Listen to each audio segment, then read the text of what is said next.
खत्म हो चुका है। अब ये मंगोड़े, बर्गर, समोसा, चाउमीन, टिक्की पड़ाकी खाने वाला पुत्र तो अब समोसा कैसा होता है, टेढ़ा मेढ़ा। अब जब माँ समोसा प्रतिदिन खा रही हो तो पुत्र भी तो टेढ़ा ही मेढ़ा होगा और फिर परेशानी होगी, जन्म लेने में उसे ऑपरेशन कराना पड़ेगा। लेकिन घी दूध खाने वाली मैया होगी, भगवान का स्मरण करने वाली होगी, गोपाल का दर्शन करने वाली होगी, प्रातः प्रातः कन्हैया का सुंदर सी छवि का स्वरूप चित्रण अपने रूप में लगा लो और जब जैसे जागना एकदम से भगवान की सुंदर झांकी का दर्शन हुआ हमें, बहुत सुंदर। भगवान ठाकुर जी माखन मिश्री का भोग लगाते हैं, उनका प्रसाद जैसे मान करके हमें माखन मिश्री खाना चाहिए, सुंदर दूध पीना चाहिए, ताकतवर घी डाल करके, सुंदर घी के सुंदर लड्डू जो सास ने बनाए उन्हें खाना चाहिए। अद्भुत है, आवश्यक, निश्चित ही आनंद आएगा, संतान सत्व होगी, सुंदर मन वाली, उसका विवेक तेज होगा, उसकी दिमाग की तीव्रता अच्छी होगी, पावर होगी। लेकिन कहाँ जमाना बदल गया है। मैंने कहा था ना बधू नहीं है ना, बहू है, और बहू तो आप जानते हो किसे कहते हैं। लेकिन संसार की मर्यादाएं होती। पहले हमारे यहाँ आने वाली परंपरा, हमारे कुल को बढ़ाने वाली देवी को बधू कहा जाता था, बधू। मैंने कहा था ना दशरथ जी ने क्या कहा अपने पुत्र वधुओं को, पर घर वधू लरगनी आई। जब वधु माने बांधना, वधु माने संस्कार ग्रहण करना, इसलिए वधु कहा गया। आजकल तो सिस्टम बदलता जा रहा है, यज्ञपति महाराज बहू के बाद में भी अब बहू नहीं कहते, अब तो न जाने क्या क्या कहते हैं, मैडम और न जाने क्या क्या चल गया है।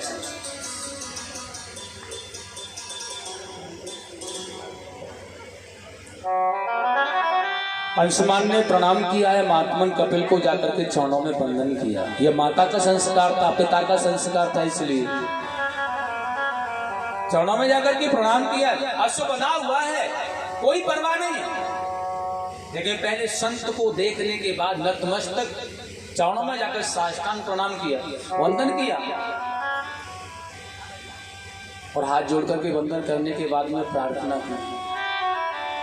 भगवान कपिल ने कहा मैं तुम्हारी भक्ति से बहुत प्रसन्न हूँ, यह तुम्हारे दादाश्री का यज्ञ पशु है, यह मेरे किसी काम का नहीं है, ले जाओ इसे तुम। अंशुमान ने कहा प्रभु जी मुझे यज्ञ पशु की कोई परवाह नहीं है, लेकिन मुझे यह बताओ मेरे पूर्वज यहाँ आए थे इस यज्ञ पशु को खोजते हुए, मुझे आप बताएं वो कहाँ है। कपिल भगवान ने कहा वो ये डेरियां देख रहे हो ना, तो मेरे क्रोधाग्नि से जलकर भस्म हो गए भैया। अंशुमान ने कहा तो मुझे यह यज्ञ पशु नहीं चाहिए मुनि भाई, मुझे आप भैया बता दें कि मेरे पूर्वजों का उद्धार कैसे होगा, मेरे पूर्वजों का उद्धार कैसे होगा।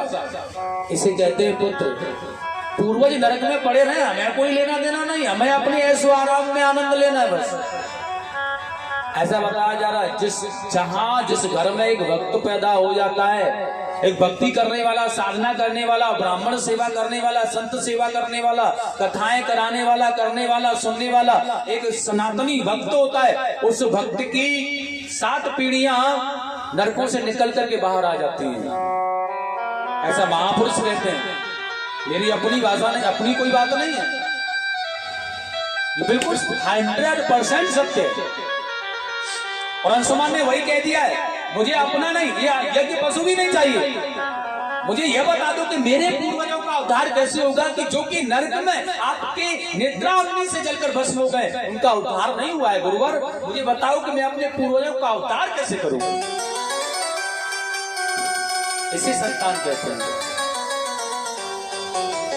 माता पिताओं, अब मेरे माता पिताओं का ख्याल कैसे, पत्नी ने अगर कुछ कह दिया, माँ ने अगर थोड़ा सा डांट दिया तो पुत्र कहता है तू ऐसे ही करती रहती है, तो ये शांति से नहीं रह जाता।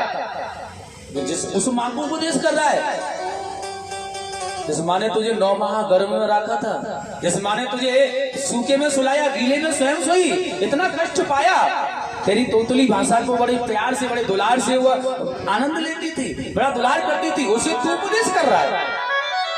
तेरे अंदर सामर्थ है, तू इतना बड़ा हो गया है, उस माँ को उपदेश कर रहा है। उस माँ को कह रहा है अंशुमान में, और अंशुमान की भक्ति से प्रसन्न हो भगवान कपिल ने कह दिया, पुत्र तेरे पूर्वजों का उद्धार हो जाएगा, लेकिन इनका उद्धार करने के लिए पवित्र पावनी माता गंगा को लाना होगा। कितना बड़ा, कितना जटिल है माता गंगा को स्वर्ग से लाना, लेकिन वह सिरोधार्य है। ठीक है भगवान, लेकिन मेरे पूर्वजों का उद्धार हो जाएगा ना। हाँ, चलने लगे। कपिल भगवान ने कहा, ये अपना यज्ञ पशु भी ले जाओ, छोड़ दिया, पीछे पीछे चला, लाकर के पितामह को दे दिया। लेकिन उसी क्षण से अपने पूर्वजों के लिए, उद्धार करने के लिए, माता गंगा को प्रसन्न करने के लिए तपस्या करने लगे। लेकिन भाग्यवश सारा जीवन व्यतीत कर दिया, लेकिन वह माता गंगा को लाने में असमर्थ रहे। लेकिन जीवन निकाल दिया तपस्या करते करते। अंशुमान का पुत्र दिलीप हुआ, जैसा पिता था वैसा ही पुत्र हुआ, और अपने पूर्वजों का कल्याण करने के लिए दिलीप ने भी अपना सारा जीवन केवल तपस्या में लगा दिया। लेकिन वह भी गंगा माता को लाने में असमर्थ रह गए। और दिलीप का पुत्र भागीरथ हुआ है, उसने देखा है मेरे पूर्वजों ने माता गंगा के लिए अपने प्राण न्यौछावर कर दिए, लेकिन लाने में असमर्थ रहे, तो फिर मैं ही क्यों। और आज भागीरथ ने भी अपने ध्यान को माता गंगा को प्रसन्न करने में लगा दिया। भागीरथ की तपस्या से प्रसन्न होकर के माता गंगा ने आने के लिए हाँ कहा, लेकिन वह कहती हैं, मैं मृत्युलोक में तो चलूं, लेकिन पृथ्वी के फटने का भय है, मैं कैसे जाऊंगी, इसलिए मेरे देव को कौन साधना से साधेगा। तो माता गंगा को तो प्रसन्न कर लिया, लेकिन समस्या की महादेव को प्रसन्न करना है। संसार में वो तो एक ही है जो उसके देव को रोक पाए। भगवान शिव की आराधना की, भगवान भोलेनाथ को मनाया, कितनियों वर्ष भगवान शिव की आराधना करने के बाद तपस्या की, सारा जीवन तपस्या में लगा दिया। महादेव ने माता गंगा के बेग को रोका अपनी जटाओं में, और माता गंगा को वहां से छोड़ा। हिमालय के तले की गौमुख से आज माता गंगा विचरण करने लगी, मृत्युलोक चली जाए। पावन आगे आगे भागीरथ जी महाराज, पीछे पीछे माता गंगा का प्रभाव, और अनेक माता पृथ्वी लोक पर विचरण करते करते आज क्षीर समुद्र में जाकर के उन्हें मिला, जहाँ से कपिल भगवान समुद्र के तट पर बना हुआ महामुनि कपिल के आश्रम पर जो 60,000 डेरियां थी अपने पूर्वजों की, समुद्र की लहरों से गंगा के पवित्र जल को वहां पहुंचने पर ही उनके दिव्य स्वरूप हो गए, और वह दिव्य देव बनकर के भगवान के स्वधाम के लिए चले गए। प्रेम से बोलेंगे गोविंद भगवान। लेकिन हमें नरकों से निकालने वाला कोई अपना ही हो सकता है, अन्य कोई नहीं, ध्यान रखना। इसलिए हमारे अपनों के अंदर ऐसे सद्गुण होने चाहिए, क्योंकि आपको ध्यान होगा, मैंने कथा में बताया था, गौतम जी ने कहा था आत्मदेव जी से पिताश्री अपना ही विवेक सदैव काम आता है, किसी दूसरे का नहीं। क्योंकि वह धुंधकारी आत्मदेव का पुत्र ही नहीं था, क्योंकि अगर आत्मदेव का पुत्र होता तो धुंधकारी ही नहीं होता, यह निश्चित था। क्योंकि आत्मदेव को जो पुत्र रूपी फल मिला था वह गौकर्ण के रूप में था, बल्कि धुंधकारी के रूप में नहीं था।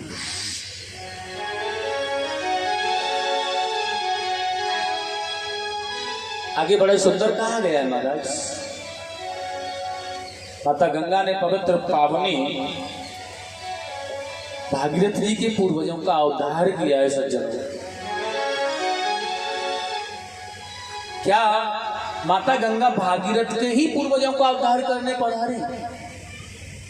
उसके बाद क्या उनके पूर्वजों का उद्धार करने के बाद उनका ऐश्वर्य, उनकी क्षमता खत्म हो गई? तो क्या फिर नहीं खत्म हुई तो फिर हमारे पूर्वजों का उद्धार नहीं होगा? हमारे पूर्वजों का उद्धार नहीं हो सकता, क्योंकि गंगा माता तो वही है जिसने भागीरथ के पूर्वजों का उद्धार किया, और जब वही गंगा माँ है तो फिर हमारे भी पूर्वजों का उद्धार होना चाहिए। लेकिन वह होगा कैसे? क्योंकि हमें अपने पूर्वजों का उद्धार और कल्याण कराने का, माता गंगा का तो वही पवित्र जल है, माता गंगा तो वही है, माता गंगा के अंदर तो वही सत है, लेकिन अपने अंदर स्वयं पूर्वजों का उद्धार कराने का सामर्थ्य नहीं है। हमारे अंदर स्वयं के अंदर सामर्थ्य नहीं है, हम नहीं करा सकते, हम भागीरथ तो बन ही नहीं सकते, लेकिन इतना भी सामर्थ्य नहीं है जो कि हम अपने पूर्वजों का उद्धार वहां जाकर के माता गंगा से कह करके करा दें। वो तो स्वर्ग से, बताओ, भगवान के श्री चरणों से माता गंगा को यहाँ लेकर के आ गए, हमें साक्षात्कार होने के बाद भी विश्वास नहीं है, बिल्कुल। लेकिन निश्चित है महाराज, गंगा मैया स्वर्ग नसैनी है, पाप तारनी, इसलिए स्नान करना चाहिए। लेकिन स्नान करने का एक बहुत छोटा, बहुत, लेकिन माता गंगा में स्नान करने के तो बहुत बड़े विधान है, बहुत बड़ा विधान। अब यह कलयुगी जीव कैसे करेगा प्रभु? इसलिए छोटा सा, छोटे से छोटा विधान तो करना ही चाहिए। कभी भी हम माता गंगा में स्नान करने के लिए जाएं तो ध्यान रखना है, हमें अपने पूर्वजों का अगर कल्याण कराना है ना, तो उन्हें आह्वान करके साथ ले चलना चाहिए। जहां जहां हम यात्रा करें, जैसे जैसे चढ़ें, जैसे जैसे बैठे, जैसे जैसे उतर के जाएं, उसी प्रकार से उन्हें भी अपने साथ रखें। ऐसा न हो कि कहीं छोड़ ही दें। माता गंगा के लिए हमारे साथ भेंट होनी चाहिए, पुष्प आदि, दिव्य माला, जो भी कुछ बन सके। और जब हम माता गंगा की पवन पावनी तरनी सुंदर मातृभूमि स्थान पर पहुंचे ना, तो हमें सबसे पहले अपने मस्तक को उनके चरणों में रख करके नमन करना चाहिए। और नमन करने के बाद में हमें शौच इत्यादि का तो विधान ही नहीं हुआ, तो उसकी सीमा से पहले ही करना चाहिए कहीं। उसके बाद माता गंगा के आंचल में, उनके हृदय में प्रवेश करने से पहले हमें माता गंगा का पवित्र जल अंजलि में लेकर के 3 बार आचमन करना चाहिए। मैया आपकी हृदय आंचल में प्रवेश, अपने कदमों को, अपने पापी पैरों को रखने जा रहे हैं, इसलिए उनकी पवित्र हृदय में अपने पैरों को रखने से पहले स्वयं को पावन बनाओ, हृदय को पावन बनाओ, प्रार्थना करो, प्रायश्चित करो। हम संसार के पापी जीव हैं मां, आप करुणामयी हैं, कल्याणदायक ही हैं मां, इसलिए अपनाएं। और प्रवेश करने के बाद ध्यान रखना है, गंगा में प्रवेश करो, और प्रवेश करने के बाद जिधर से प्रभाव बह करके आ रहा है उधर की तरफ मुंह करके और डुबकियां लगा करके 1, 2, 11 जो भी जैसा भी मन है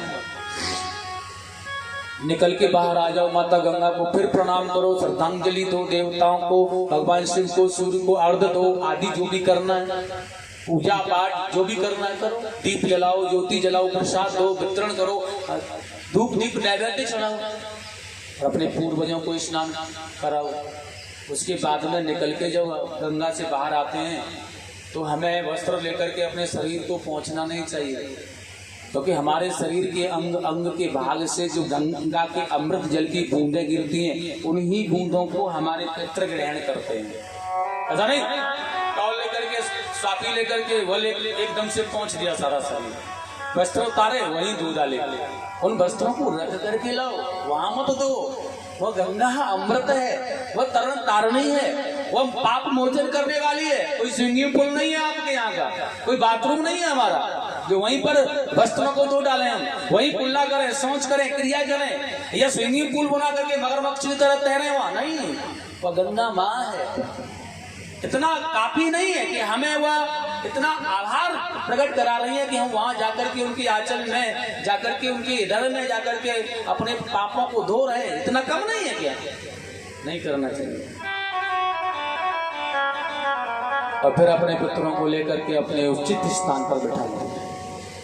मैंने देखा है ये गंगा के जल से निकलने के बाद में ना 2 मिनट तक खड़ा रहना चाहिए, क्योंकि जो बूंदें हमारे शरीर में गंगा के अमृत की जो होती है ना, उन्हें पहुंचना नहीं चाहिए। तब तक वस्त्र भी धारण नहीं करना चाहिए, 2 मिनट तक खड़े रहना चाहिए, जिससे वह अमृत जल हमारे पितरों को, हमारे पूर्वजों को मिल जाए, जिससे वह तृप्त हो जाए और नरक के द्वार से निकल जाए।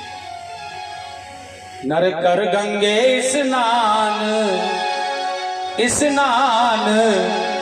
गंगा बैकुंठ नसैनी है।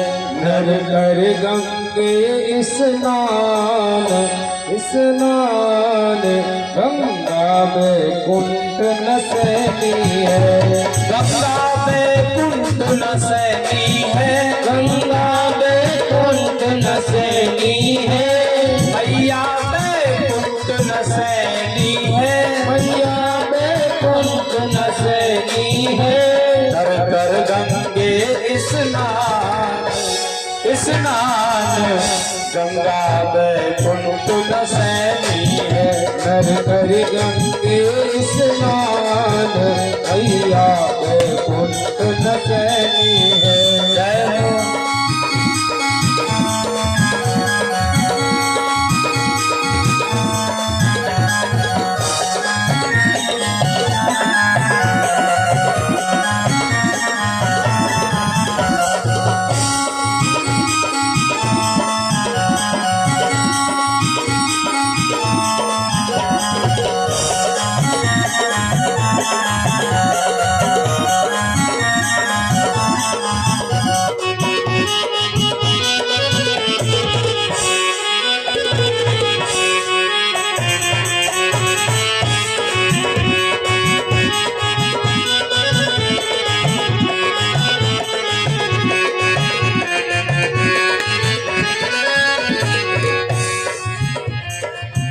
हमें सहज में मिल रहा है, लेकिन पूर्वजों ने कितना तप किया है। तप करके भागीरथ लाए। तप करके भागीरथ लाए। तप करके भागीरथ लाए। तप करके भागीरथ लाए। सब पुरखा सुरपुर पहुँचाए। सब पुरखा सुरपुर पहुँचाए। सब पुरखा सुरपुर पहुँचाए। सब पुरखा सुरपुर पहुँचाए। सब गावे वेद पुराण पुराण गंगा बैकुंठ नसैनी है।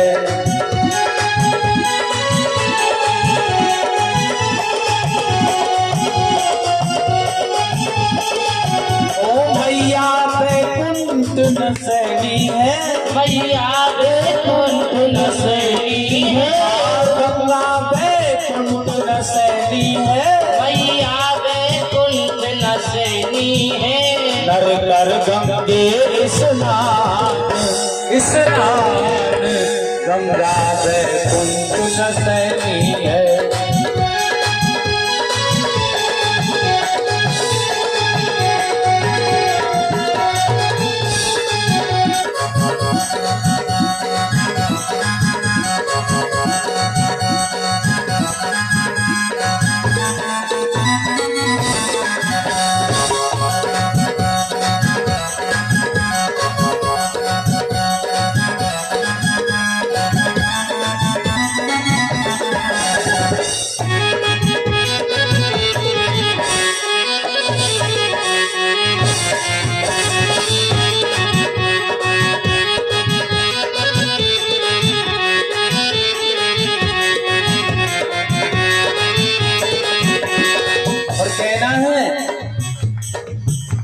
गंगा मैया तारण तरणी। गंगा मैया तारण तरणी। गंगा मैया तारण तरणी। गंगा मैया तारण तरणी। जंगल में मंगल शुभ करनी। जंगल में मंगल शुभ करनी। जंगल में मंगल शुभ करनी। जंगल में मंगल शुभ करनी। वो भरती है भंडार भंडार गंगा बैकुंठ नसैनी है नर कर गंगे स्नान स्नान गंगा बैकुंठ नसैनी है गंगा बैकुंठ नसैनी है गंगा बैकुंठ नसैनी है मैया बैकुंठ नसैनी है मैया बैकुंठ नसैनी है कर कर गंगे स्नान स्नान गंगा बैकुंठ नसैनी है कर कर गंगे स्नान मैया बैकुंठ नसैनी है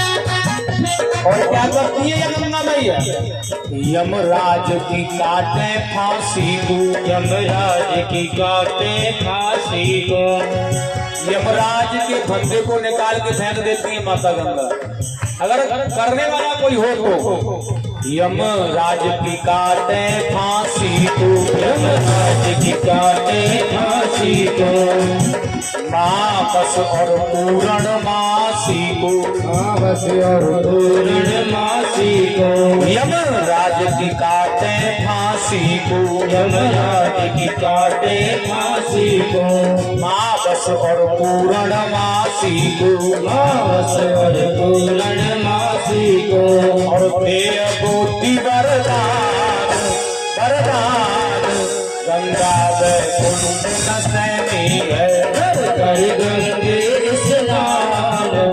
स्नान गंगा बैकुंठ नसैनी है मैया बैकुंठ नसैनी है मैया बैकुंठ नसैनी है गंगा बैकुंठ नसैनी है गंगा बैकुंठ नसैनी है कर कर गंगे स्नान स्नान गंगा बैकुंठ नसैनी है कर कर गंगे